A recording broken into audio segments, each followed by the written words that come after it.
WBCS and PSC coaching চ্যানেলে তোমাদের সকলকে ওয়েলকাম জানাচ্ছি। আজকের আমি তোমাদের জন্য তোমার যে আপকামিং ডাব্লিউবিসিএস প্রিলিমিনারি পরীক্ষাটা আসছে সেই পরীক্ষার 2008 সালের পিওয়াইকিউ কোশ্চেনগুলো নিয়ে এসেছি। আশা করছি এই হিস্ট্রির পিওয়াইকিউ কোশ্চেনগুলো ডাব্লিউবিসিএস প্রিলিমিনারির তোমাদের কিন্তু সব রকম রাজ্য সরকার কিংবা কেন্দ্র সরকার সব রকম পরীক্ষাতে উপকারে আসবে। আর আমার ভিডিওগুলো ভালো লাগলে ভিডিওগুলোকে লাইক করো, পারলে চ্যানেলটাকে সাবস্ক্রাইব করে শেয়ার করো, খারাপ লাগলে অবশ্যই ডিসলাইক করো এবং কমেন্ট কিন্তু অবশ্যই করো বন্ধুরা। আর কারণ তোমরা কমেন্ট না করলে আমি বুঝতে পারছি না যে তোমাদের আদৌ ভিডিওগুলো ভালো লাগছে না খারাপ লাগছে। আর আমার টেলিগ্রাম চ্যানেলটা যারা জয়েন করোনি তারা ইউটিউবের ডেসক্রিপশান বক্স থেকে কিংবা চ্যানেলের পেজ থেকে হোম পেজ থেকে তোমরা টেলিগ্রাম চ্যানেলের লিঙ্কটা পেয়ে যাবে, ওখান থেকে জয়েন হয়ে যেতে পারো। কি এছাড়াও যেসব ছাত্রছাত্রীরা এইসব ব্যাপারটা বোঝো না, ডেসক্রিপশান বক্স বা হোম পেজ, তাদের জন্য আমি কিন্তু প্রতিটা ভিডিও শেষে কমেন্ট বক্সে আমি কিন্তু আমার ভিডিওগুলোর লিঙ্কটা মানে ভিডিওগুলোর যে ভিডিও আপলোড হয়ে যাওয়ার পর আমি কমেন্ট বক্সে কিন্তু আমার টেলিগ্রাম চ্যানেলের লিঙ্কটা দিয়ে রাখি, যাতে তোমাদের সুবিধা হয়। তোমরা ভিডিওর নিচে কমেন্ট বক্সটা চেক করবে, ওখানে দেখবে টেলিগ্রাম চ্যানেলের লিঙ্কটা দেওয়া আছে, ওখান থেকে অনায়াসে তোমরা ক্লিক করে টেলিগ্রাম চ্যানেলটা জয়েন হয়ে যাও। ওই একই নামে দেওয়া আছে ডাব্লিউবিসিএস অ্যান্ড পিএসসি কোচিং /23 এই টাইপের কিছু একটা আছে। ওখানে কিন্তু আমি ভিডিওগুলো ফ্রি পিডিএফ আপলোড করে দেবো, তোমরা ওখান থেকে ডাউনলোড করে নিও, পড়তে সুবিধা হবে। তো আর অনেকেই ভাবছে যে শুধু ইতিহাসের প্রশ্নগুলো আনছি কেন, আসল কথা ইতিহাসটা আমি একটু এগিয়ে রাখছি, কারণ তোমরা জানো ডাব্লিউবিসিএস প্রিলিমিনারিতে ইতিহাসের প্রচুর প্রশ্ন থাকে, ওই জন্য আমি ইতিহাসটা আর একটু এগিয়ে নিই। 2008 সালের প্রিলিমিনারির আমি এই হাফ প্রশ্ন নিয়ে এসেছি, শনিবার পুরোটা আপলোড করে দেবো, কালকেরও আপলোড করে দিতে পারি, কালকের না হলে শনিবার কমপ্লিট করে দেবো। আর তারপরে আমি আস্তে আস্তে সব সাবজেক্টগুলো অলরেডি করানো হয়ে গেছে, আমি ঠিক তোমাদের টাইম করে কমপ্লিট করে দেবো। ইতিহাসে যেহেতু বেশি প্রশ্ন, ওই জন্য ইতিহাসটা আমি যতটা পারছি সামনের দিকে এগিয়ে নিয়ে আসি, মানে 12, 13, 14 অবধি করা থাকলে সুবিধা হবে। আজাদ হিন্দ ফৌজের দায়িত্ব, আজকের ক্লাসের প্রথম প্রশ্ন, আজাদ হিন্দ ফৌজের দায়িত্ব নেতাজির হাতে কে তুলে দিয়েছিলেন? ডাব্লিউবিসিএস 2008-এর প্রশ্ন। রাসবিহারী বোস, মোহন সিং, হরদয়াল, মহেন্দ্র প্রতাপ। সঠিক উত্তর কিন্তু হবে রাসবিহারী বোস বা রাসবিহারী বসু কিন্তু এই আজাদ হিন্দ ফৌজের দায়িত্ব নেতাজির হাতে তুলে দিয়েছিলেন 1942 সালের 1 সেপ্টেম্বর। যদি আসে যে তোমরা জানো যে আজাদ হিন্দ ফৌজের গঠন কে করেছিল, প্রতিষ্ঠা করেছিল কিন্তু মোহন সিং। তোমার তার ডেটটা মনে রাখতে হবে না, সালটাই মনে রাখো তাতেই হবে। আর কোথায় এটা প্রতিষ্ঠা হয়েছিল, এই দুটো কিন্তু খুব ইম্পর্টেন্ট। সিঙ্গাপুরে প্রতিষ্ঠা করেছিল, আর কে প্রতিষ্ঠা করেছিল? মোহন সিং। আর কত সালে? 1942 সালে। এই তিনটে কিন্তু ভালো করে মুখস্থ করে রেখো, 1942 সাল, সিঙ্গাপুর আর তোমার মোহন সিং। এবং এই যখন প্রতিষ্ঠা হচ্ছে তখন কিন্তু রাসবিহারী বসু এইটার সঙ্গে ওতপ্রোতভাবে জড়িত ছিল। আর 1943 সালের 25শে জুলাই রাসবিহারী বসু কিন্তু আজাদ হিন্দ ফৌজের ভার নেতাজির হাতে তুলে দিয়েছিল, ঠিক আছে। এইটা কিন্তু অনেক জায়গায় 25শে জুলাইটা দেখবে, অনেক জায়গায় 4ঠা জুলাই এই টাইপের কিছু একটা আছে। যাই হোক, ওইটা তোমাদের জুলাইটা মনে রাখতে হবে না, ডেটটা মনে রেখো, কত সালে তুলে দিয়েছিল এরমভাবেও আসতে পারে। আর কে তুলে দিয়েছিল? রাসবিহারী বসু, এইটাই আসতে পারে। ডেটটা না মনে রাখলেও হবে, ওখানে 25শে জুলাই কিংবা অন্য কোনো ডেটও তোমরা দেখতে পারো। যেমন দেখবে যে আজাদ হিন্দ ফৌজ অনেক জায়গায় আছে যে নাগাল্যান্ডের কোহিমাতে প্রথম যে পতাকা উত্তোলন করেছিল, ওটা আবার অনেক জায়গায় বলছে যে মণিপুরের ময়রাঙে উত্তোলন করেছিল, মানে এই নিয়ে আর কি ডিবেট আছে। এবার ময়রাং নিয়ে প্রশ্নটাও এসেছিল মিসলেনিয়াস, তোমাদের আমি করেছিলাম যে কোথায় আজাদ হিন্দ ফৌজ ত্রিবর্ণরঞ্জিত পতাকা মানে উত্তোলিত করেছিল, ওটা ময়রাং অপশানে ছিল, ময়রাং হবে। কিন্তু দেখবে নাগাল্যান্ডের কোহিমাতেও দেওয়া আছে, আবার ওটা আর কি দ্বিমতে আর কি মণিপুরের ময়রাঙে, মানে এটা আমার কি অনেক কনফিউশন থাকে অনেক প্রশ্নে। 19 শতকে ভারতীয় মুসলিমদের পূর্ণ জাগরণ কে ঘটিয়েছে? ডাব্লিউবিসিএস 2008-এর প্রশ্ন। সৈয়দ আহমেদ খান, মানে স্যার আহমেদ খান, সৈয়দ আহমেদ খান একই মানুষ। বাদশাহ খান, নবাব সলিমুল্লাহ বা নবাব খাজা সলিমুল্লাহ, তোমরা জেনে থাকবে, অনেক জায়গায় খাজা সলিমুল্লাহও দেওয়া থাকবে। আবুল কালাম আজাদ। সঠিক উত্তর হবে সৈয়দ আহমেদ খান। 19 শতকে ভারতীয় মুসলিমদের পূর্ণ জাগরণ ঘটিয়েছিল স্যার সৈয়দ আহমেদ খান, যেটা আলিগড় বিশ্ববিদ্যালয়ে আগের দিন পড়াচ্ছিলাম, অ্যাংলো ওরিয়েন্টাল কলেজ। তোমাদের এই সম্বন্ধে আগের দিন নোট দিয়েছি, চাইলে যারা দেখোনি আমার ক্লাসটা, ক্লাস নম্বর 11টা যারা এখনও দেখোনি দেখে নিও, সৈয়দ আহমেদ খান সম্বন্ধে আমি ওখানে নোট দিয়েছি, এছাড়াও আগে প্রচুর নোট দিয়েছি। একাডেমিক অ্যাসোসিয়েশনের কে প্রতিষ্ঠা করেছিলেন? ডাব্লিউবিসিএস 2008-এর প্রশ্ন। রামমোহন রায়, ডিরোজিও, ঈশ্বরচন্দ্র বিদ্যাসাগর, ঈশ্বরচন্দ্র গুপ্ত। সঠিক উত্তর হবে ডিরোজিও, ঠিক আছে। ডিরোজিও নিয়ে আগের দিনে অনেক নোট দিয়েছি আমি। 1828 সালে কিন্তু তিনি এই একাডেমিক অ্যাসোসিয়েশনের প্রতিষ্ঠা করেছিলেন। আর এই যে তোমরা জানো যে ইয়ং বেঙ্গল বা নব্যবঙ্গ, এটার যে মূল অনুপ্রেরণা বা ওটাতেও ওইভাবে যদি বলে কে প্রতিষ্ঠা করেছে, ওটাও ডিরোজিও হবে। নব্যবঙ্গর যে মুখপত্র, ওটার নাম ছিল কিন্তু পার্থেনন, ঠিক আছে। এইখানে কিন্তু এটা আমি লিখিনি, মানে ইনকমপ্লিট হয়ে গেছে, মানে আমি লিখেছি ভেবেছি কিন্তু লিখিনি। এথেনিয়ামটা কি? এথেনিয়ামটা হচ্ছে এই যে একাডেমিক অ্যাসোসিয়েশন যেটা ডিরোজিও প্রতিষ্ঠা করেছিল 1828 সালে, এটাও মনে রাখবে। এথেনিয়াম ছিল এই একাডেমিক অ্যাসোসিয়েশনের মুখপত্র, ঠিক আছে। যেরকম নব্যবঙ্গ, ওটাও কিন্তু ওটার সঙ্গেও ডিরোজিও, তোমরা জানো ছোটোবেলা থেকে পড়ছো ইয়ং বেঙ্গল মুভমেন্ট বা নব্যবঙ্গ আন্দোলন, ওটার যে মুখপত্র ছিল ওটা হচ্ছে পার্থেনন, আর এটার হচ্ছে অ্যাথেনিয়াম। এটা কিন্তু আসে পরীক্ষায় যে অ্যাথেনিয়াম নিম্নলিখিত কোন সংগঠনের একটা মুখপত্র, চারটে অপশান দিয়ে দিল, হ্যাঁ, অনুশীলন সমিতি, একাডেমিক অ্যাসোসিয়েশন, ভারত সভা, এরকম দিয়ে দিল। সঠিক উত্তর হবে একাডেমিক অ্যাসোসিয়েশনের মুখপত্র ছিল অ্যাথেনিয়াম। এটা আমি এই তোমাদের ক্লাসটা করে নেওয়ার পরই ওটা আমি পিডিএফে কালেক্ট করে রাখছি, যখন পিডিএফটা আপলোড করবো ঠিক করে ঠিক পিডিএফটা পেয়ে যাবে।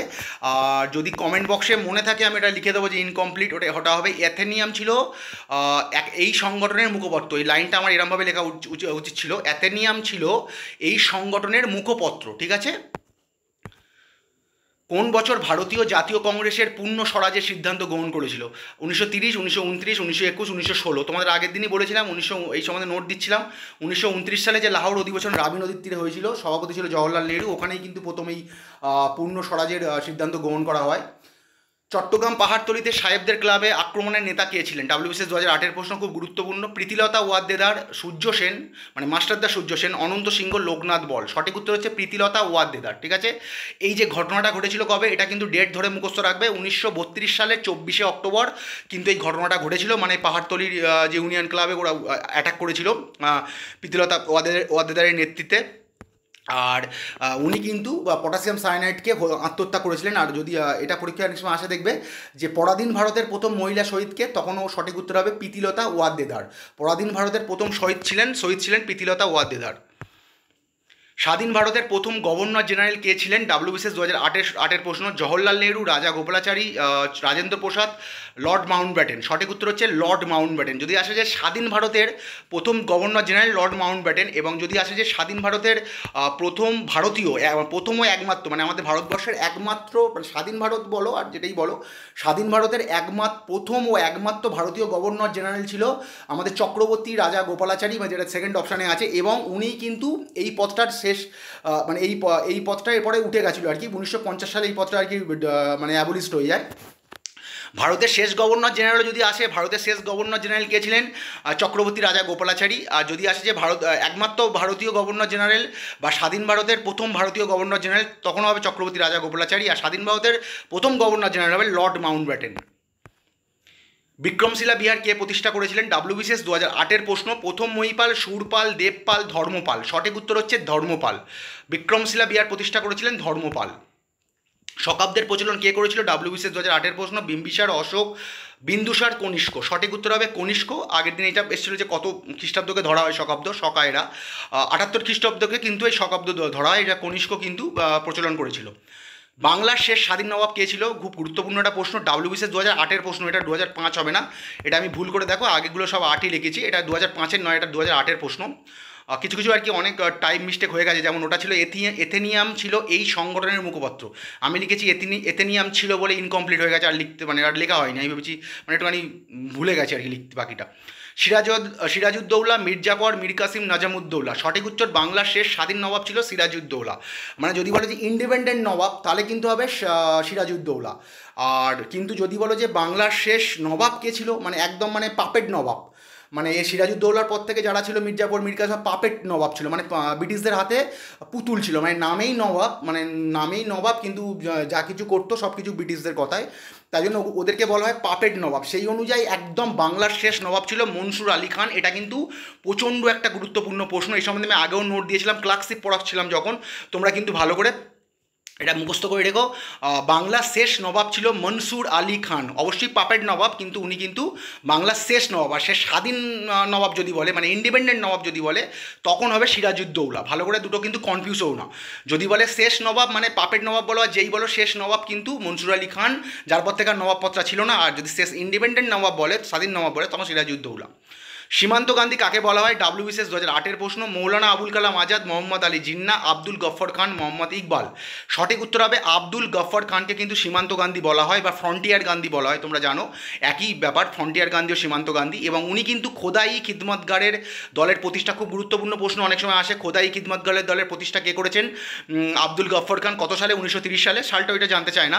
আরেকটা প্রশ্ন আছে যে কোন দলের সদস্যরা লাল কুর্তা নামে পরিচিত? 4টে দলের নাম দিয়ে দিল। সঠিক উত্তর হবে এই সীমান্ত গান্ধী প্রবর্তিত খোদাই খিদমতগার দলের সদস্যরা কিন্তু লাল কুর্তা নামে পরিচিত। ওরা একটা ওদের আর কি একটা ওদের ঐতিহ্যশালী একটা পোশাক পরতো আর কি, সেই জন্য ওরা লাল কুর্তা নামে পরিচিত। আর তিনিই প্রথম অভারতীয়, মানে অ্যাজ এ ফার্স্ট ফরেনার হিসাবে কিন্তু উনি প্রথম ভারতরত্ন পেয়েছিলেন 1986 সালে, ঠিক আছে। আর সেকেন্ড অভারতীয় হিসাবে ভারতরত্ন পেয়েছিলেন নেলসন ম্যান্ডেলা, যদিও 1980 এর আগে কিন্তু মাদার টেরেসা পেয়েছেন। মাদার টেরেসা যদিও অভারতীয়, কিন্তু ওখানে তো ওনার নাগরিকত্বর ব্যাপারটা আছে, ওই জন্য ওনাকে ধরা হয় না। আচ্ছা, এটা প্রথম অভারতীয় হিসাবে 1986 সালে ভারত পান, এটা 1986 হবে আশা করি। তোমরা একটু চেক করে নিও, যদি ভুল কিছু হয় আমি কমেন্ট বক্সে চেক করে দিচ্ছি। 86 না মানে 87, আমার একটুখানি কনফিউজ হচ্ছে, তোমরা একটু দেখে নিও। হ্যাঁ, মনে হচ্ছে 86 আমি ঠিকই দিয়েছি আশা করি। আর যদি ঠিক হয় আমি কমেন্ট বক্সে রেকটিফাই করবো না, যদি ভুল হয় আমি এটা রেকটিফাই করে দেবো। কিন্তু এটা কিন্তু সঠিক যে প্রথম অভারতীয় হিসাবে নোবেল পেয়েছিল, এই ভারতরত্ন পেয়েছিল কিন্তু এই আব্দুল গফ্ফর খান। আর সেকেন্ড অভারতীয় হিসাবে ভারতরত্ন পেয়েছিল হচ্ছে নেলসন ম্যান্ডেলা।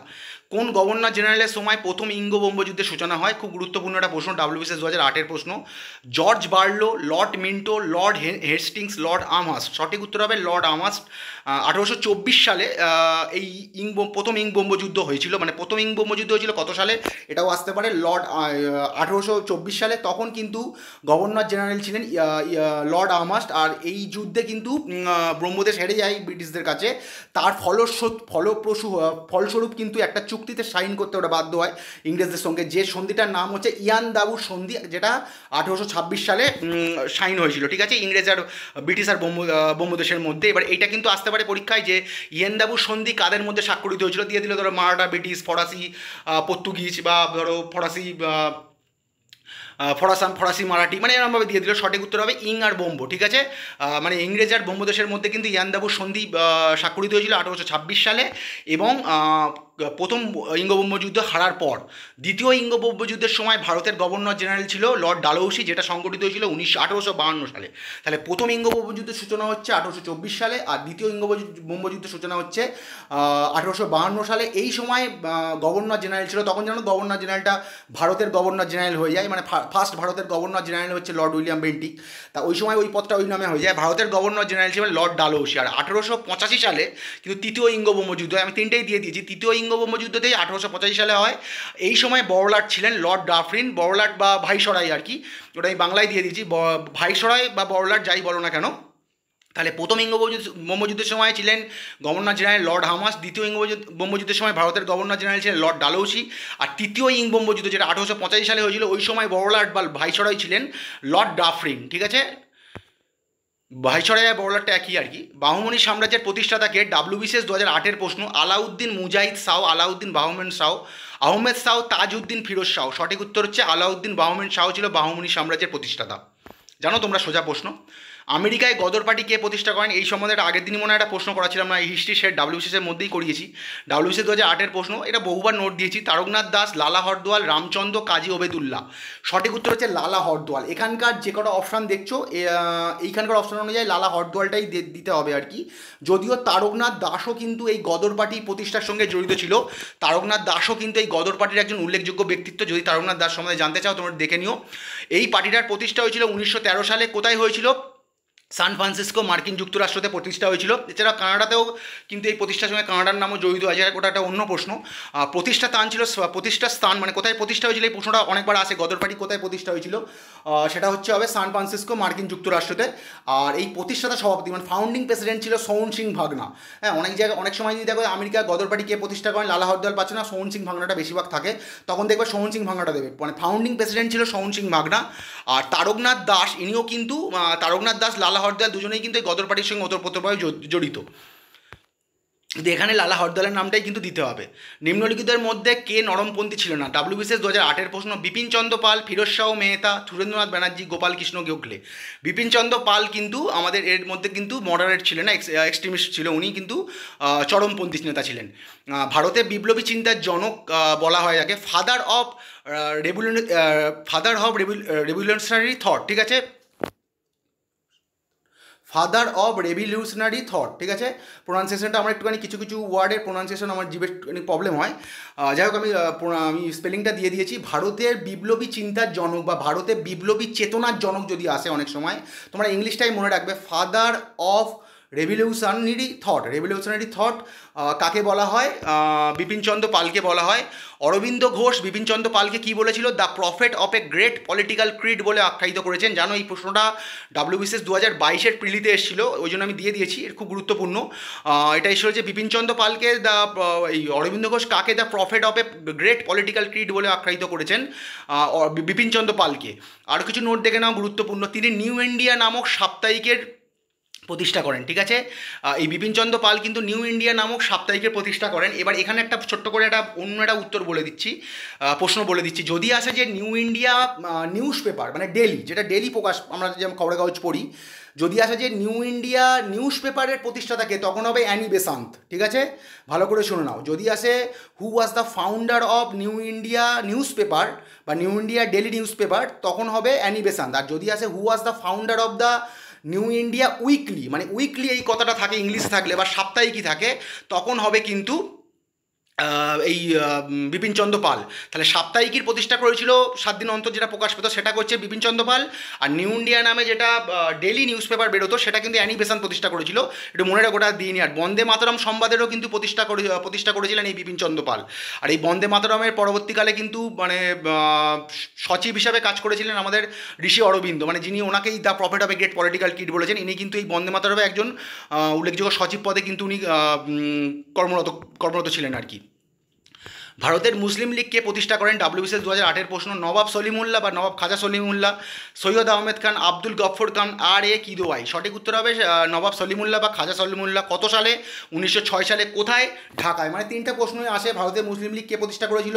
নবাব সলিমুল্লাহ বা খাজা সলিমুল্লাহ। কত সালে প্রতিষ্ঠা করেছিল? 1906 সালে। কোথায় প্রতিষ্ঠা করেছিল?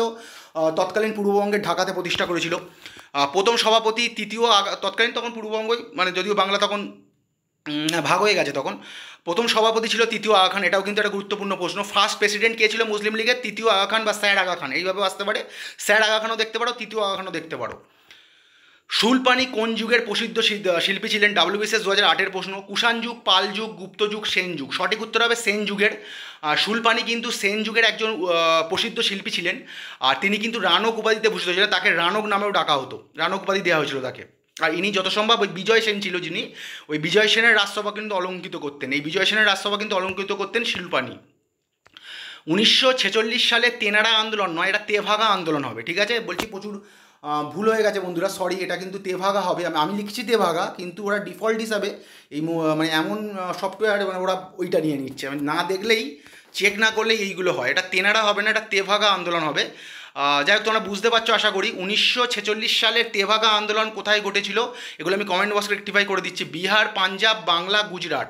সঠিক উত্তর হবে বাংলায় ঘটেছিল। তোমরা জানো 1946 সালে কিন্তু এই মুভমেন্টটা ঘটে বা এই আন্দোলনটা ঘটে। এবারে এই আন্দোলনটার যে দলের নেতৃত্বে হয়েছিল সেটা হচ্ছে অল ইন্ডিয়া কিষাণ সভা।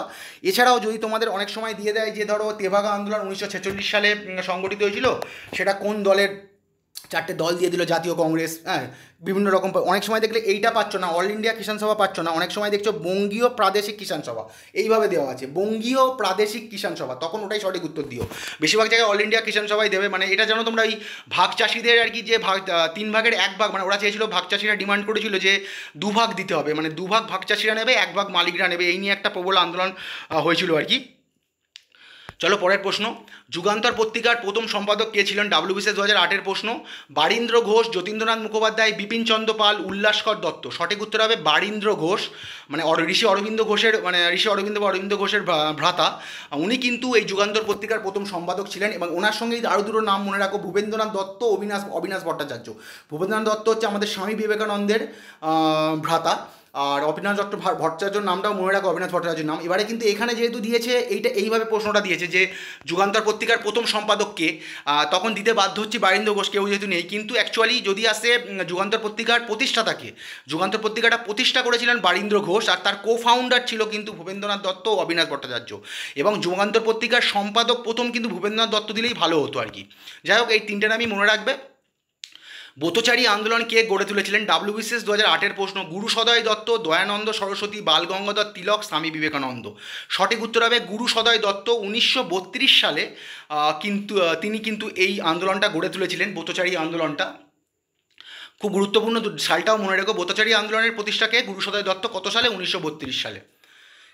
যে জাহাজে রাজকীয় ভারতীয় নৌবাহিনীর বিদ্রোহ শুরু হয়েছিল তার নাম কি? WBCS 2008-এর প্রশ্ন। বিভ্রান্ত, তলোয়ার, INS মাইশোর, INS বিজয়। সঠিক উত্তর হবে তলোয়ার। এই যে নাভাল মিউটিনি যেটা হয়েছিল, এটা কিন্তু বোম্বেতে হয়েছিল। 18 থেকে 23 ফেব্রুয়ারি এই কদিন সংগঠিত হয়েছিল। অনেক সময় কিন্তু ডেটটা জানতে চাই, দেখবে যে তলোয়ার জাহাজে প্রথম নৌবিদ্রোহ হয়েছিল কোন তারিখে, 18, 19, 20, ওইটা 18 ফেব্রুয়ারি নামটা মনে রাখবে, মানে ভালো করে মাথায় গেঁথে নেবে। 18 ফেব্রুয়ারি আর 18, 23 দুটো মনে রাখতে পারো, ওটা ওই যে ওই 6 দিন মতো স্টে করেছিল। 18 ফেব্রুয়ারি নামটা মনে রেখো। আর 1946 সালে 18 ফেব্রুয়ারি HMIS তলোয়ার, এই জাহাজের সঙ্গে পুরো নামটা আমি বলে দিচ্ছি, এটা যেহেতু দেয়নি। HMIS তলোয়ার। আর এই যে নাভাল মিউটিনি বা নৌ বিদ্রোহ, এই সূত্রপাত ঘটেছিল, এর যে ধরো সূত্রপাত বলো, প্রধান নেতৃত্বে ছিল আর কি MS খান ও মদন সিং। বিশেষ করে MS খানের নামটা মনে রাখবে, MS খান ও মদন সিংয়ের নামটাও পারলে মনে রাখবে। MS খান কিন্তু মেন যে এই যে বিদ্রোহটা হচ্ছে সেটার কিন্তু তার দ্বারা সংগঠিত সূত্রপাত হয়েছিল আর কি। 18 ফেব্রুয়ারিটা 1946 সালে 18 ফেব্রুয়ারিটা কিন্তু ওটা মনে রেখো। চন্দ্রগুপ্ত মৌর্য কাকে পরাজিত করেছিল? WBCS 2008-এর প্রশ্ন। পুরু, আলেকজান্ডার, সেলুকাস, অম্বি। সঠিক উত্তর হবে সেলুকাস আর চন্দ্রগুপ্ত মৌর্যের মধ্যে কিন্তু একটা যুদ্ধ হয়েছিল 305 খ্রিস্টপূর্বাব্দে, যে যুদ্ধটা ব্যাটেল অফ লিবারেশন নামে পরিচিত। সরি বন্ধুরা, ভুল বলে ফেললাম, মানে প্রোনাউন্সিয়েশনটা ভুল হয়ে গেছে। যাই হোক, 305 খ্রিস্ট, এটা কিন্তু আসে পরীক্ষায় যে ব্যাটেল অফ লিবারেশন কাদের মধ্যে হয়েছিল। 4টে মানে পেয়ার দেবে, 4টে দুটো করে। সঠিক উত্তর হবে চন্দ্রগুপ্ত মৌর্য ও সেলুকাসের মধ্যে এই যুদ্ধটা হয়েছিল কত সালে? 305 খ্রিস্টপূর্বাব্দে কিন্তু এই যুদ্ধটা হয়েছিল। এবং এই যুদ্ধে কিন্তু চন্দ্রগুপ্ত মৌর্য জিতেছিল, সেলুকাস পরাজিত হয়েছিল। গুরুমুখী বর্ণমালার প্রবর্তন কে করেছিলেন? গুরু অমরদাস, গুরু অঙ্গদ, গুরু রামদাস, গুরু নানক। সঠিক উত্তর হবে গুরু অঙ্গদ। ঠিক আছে, গুরু অঙ্গদ কিন্তু এই বর্ণমালার প্রবর্তনটা করেছিল।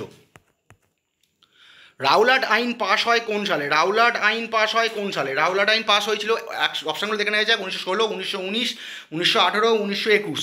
সঠিক উত্তর হবে 1919 সালে। মানে প্রথম বিশ্বযুদ্ধের পর ভারতীয়রা যে মানে ওরা যে শাসন ব্যবস্থাটাকে পাওয়ার জন্য যে বিদ্রোহ করছিল, সেটাকেই আর কি কৌশলগতভাবে আর কি বন্ধ করার জন্যই এই রাওলাট আইনটা এনেছিল আর কি। স্বায়ত্তশাসন দাবি করেছিল ভারতীয়রা, সেটাকেই দমন করার জন্য আর কি এই কৌশলগতভাবে ব্রিটিশরা এটা এনেছিল রাওলাট আইন, সেটা 1919 সালে পাস হয়েছিল। কোন সাংবাদিক সর্বতোভাবে নীল বিদ্রোহকে সমর্থন করেছিলেন? WBCS 2008-এর প্রশ্ন। শিশির কুমার ঘোষ, হরিশ মুখার্জি, বারীন্দ্র ঘোষ, বিপিনচন্দ্র পাল। সঠিক উত্তর হবে হরিশচন্দ্র মুখার্জি। ঠিক আছে, এই হরিশচন্দ্র মুখার্জি ছিলেন হিন্দু প্যাট্রিয়টারের সম্পাদক। তোমরা জানো হিন্দু প্যাট্রিয়টার নিয়ে প্রচুর প্রশ্ন আসে। এবারে আমি এটা বলে দিই, হিন্দু প্যাট্রিয়টারের প্রতিষ্ঠাতাকে মনে আছে পড়িয়েছিলাম, মধুসূদন রায়। হিন্দু প্যাট্রিয়ট পত্রিকার প্রতিষ্ঠাতা ছিলেন মধুসূদন রায়। প্রথম সম্পাদক ছিলেন গিরিশচন্দ্র ঘোষ। ঠিক আছে, এটা কিন্তু পরীক্ষায় আসে, আমি আর নোট দিইনি, আগে দিয়েছি বলে দিচ্ছি। হিন্দু প্যাট্রিয়টের প্রতিষ্ঠাতা ছিলেন মধুসূদন রায়, প্রথম সম্পাদক ছিল গিরিশচন্দ্র ঘোষ, এবং যার সম্পাদনায় হিন্দু প্যাট্রিয়ট আর কি প্রচুরভাবে মানে কী বলবো পপুলার হয়েছিল, তিনি হচ্ছেন হরিশচন্দ্র মুখার্জি। ওখানে কিন্তু নীল বিদ্রোহের এই ব্যাপারটা উনি আর কি সমর্থন, এই ব্যাপারটা উনি আর কি লিখেছিলেন। তো চলো বন্ধুরা, আজকের এই পর্যন্ত। আমি কালকের কিংবা শনিবারের মধ্যে 2008টা কমপ্লিট করে দিচ্ছি। তারপর সামনের সপ্তাহে হিস্ট্রি তো আনবই, আরও তার সঙ্গে অন্য সাবজেক্টেরও WBCS আনছি। ততক্ষণ পর্যন্ত গুড বাই বন্ধুরা, ভালো থেকো, গুড নাইট।